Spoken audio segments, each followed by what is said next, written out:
Up ಮಾಡಿ ಬೇಡ ಬೇಡ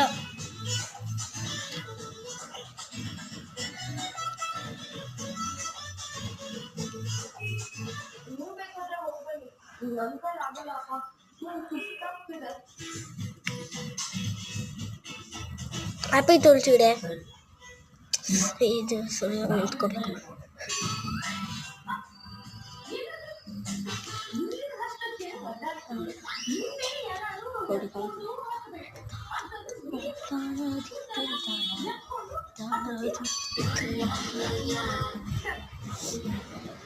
ಹ್ಯಾಪಿ ತುಳಸಿ.